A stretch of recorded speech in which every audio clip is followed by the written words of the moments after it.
I'm Miss Billy, and I'm here to talk to you about the Pillars Booklet. Dun, dun, dun. But first, I have a question. What are you good at? What do you like to do? Chances are, if you have an answer to either of those questions, it's going to fit into one of the pillars. You all know this, but the pillars are arts,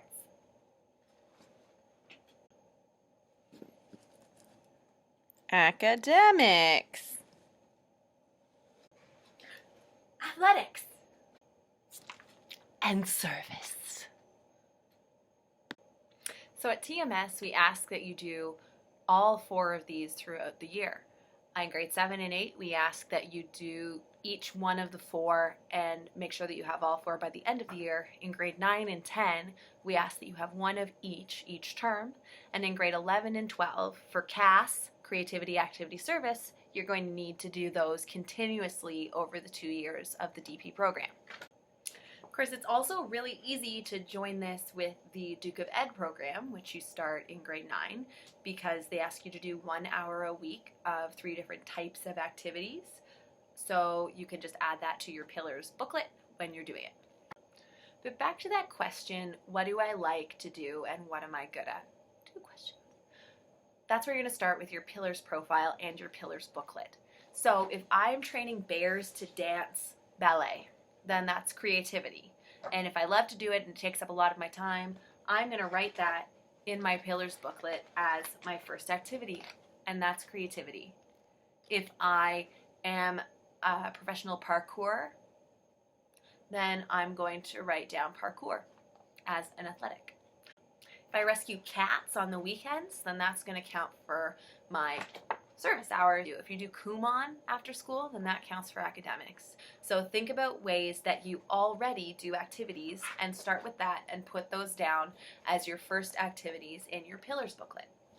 You may look at the things that you're already doing outside of school. If you don't do anything, don't worry, we're going to get to that. But if you're doing lots of things, you may think, oh my goodness, all of this is arts or all of this is athletics. And that's actually okay, because we want you to focus on a pillar of excellence, and we want you to focus on a few activities or even one activity per term that you're really good at and you really like and you can invest a lot of time in. So again, if you don't have anything yet, don't worry. But if you have things that you're doing outside of school, it likely fits into academics, athletics, arts, or citizenship, and you're going to put those in there. And if you find out that you don't have anything, the first step is actually to go to Club Fest on Friday at lunch, because there will be 4 sides of the commons with the 4 different pillars, and you can go and select. So if you're in grade 7 and you don't have anything, you can go and look for any clubs. But if you have lots of athletics and lots of arts but no citizenship, you can go to the citizenship side of the commons and sign up for one of those clubs. Those are usually minimal commitment clubs where you don't have to do homework for them and you just come and participate, and they will help you to participate in that pillar. We do ask that your athletic pillar is fulfilled at school. So you can do that in a number of ways, by either joining a team that requires tryouts like volleyball, or an open team like cross country, or intramurals, which happens once a week at lunch. So any of those ways would help fulfill your athletics pillar. If you're doing a lot of athletics outside of school, plus you're on teams, then that just means it's your pillar of excellence, and that's something great to identify for your advisor. So in many ways, the Pillars booklet is training for the CAS program in the diploma program, because they're going to ask you to reflect and think of learning outcomes, and that's the middle section of your Pillars booklet. They ask you to identify one of the learning outcomes associated with your activity. So if I take plan and initiate activities, that means that, let's say I've planned my cat rescue weekend and I've assembled my team, and that's the learning outcome I'm going to have. And then I'm going to reflect right here at the end of term on that learning outcome when I get my signatures later on. We don't have to worry about that yet. Right now, we're just identifying the activities that we already do and where we have gaps in our pillars. So universities want you to be a whole person, right? That's why we really do this, university. And then life, so that you're a functional human. So universities and life wants you to be active and lead a healthy lifestyle. So that's why we ask for the athletics pillar to be filled. And we ask for it to be filled in your community, which is TMS. They want you to give back to your community.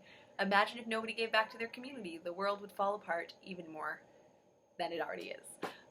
So we ask that you do service, and universities want to see that because they want productive people who are going to give back to them. And finally, they want people who are going to be creative, who are going to be not only creative thinkers, but also produce creative products. So that's why we ask for the arts pillar. And the academics pillar is obviously fulfilled in your classes, but we give extra opportunities to engage in academics outside of the classroom. And those are clubs like the Model UN or DECA or chess club or programming club or languages club, clubs where you can explore subjects and learn things that are not strictly active or creating products or giving back to the community, but just to help your intellectual life. So your advisor is your Pillars coach. So fill out your fall term Pillars booklet with whatever you're already doing. Go to Club Fest on Friday and try to fill some gaps. There's one more section of the Pillars booklet that's really important, and that's the back, the completion of community involvement activities. So all community involvement is service, but not all service is community involvement. So you can get your service hours through being a member of Justice League, but unless you're actually helping at the food bank or counting the food or doing something that's an actual service, doesn't count for your ministry hours, okay? So this is to count things that count for your Ministry of Education hours in grade 9, 10, 11, and 12. In grade 7 and 8, it's just a practice for you.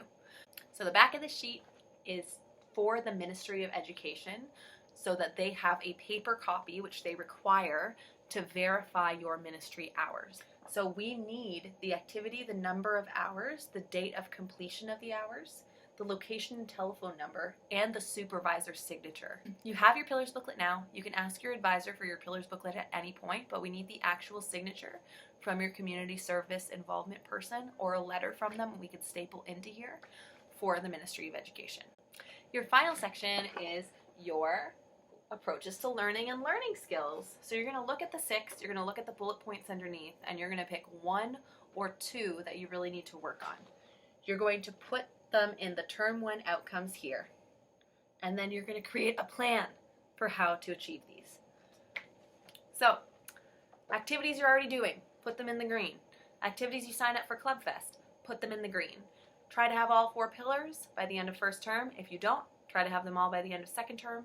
Athletics needs to be done in the school. There are tryouts this week and next week. Cross country is open. There's intramurals starting after camps. And make sure that you have your community service hours when they're complete on the back. They must be on the back or in a note stapled to your Pillars booklet. And finally, learning outcomes and reflections. The purpose of all of this is to make you a whole person who has creative products, is active, gives back to the community, and has a rich academic life. So I hope that you see the value in this. Please use your advisor as a resource and a coach to help you if you have too many activities, if you don't have enough activities, and if you don't know which activities are your strengths. Because these are all going to help you on university applications, and they're definitely going to help you in the future. Thanks for listening. Bye.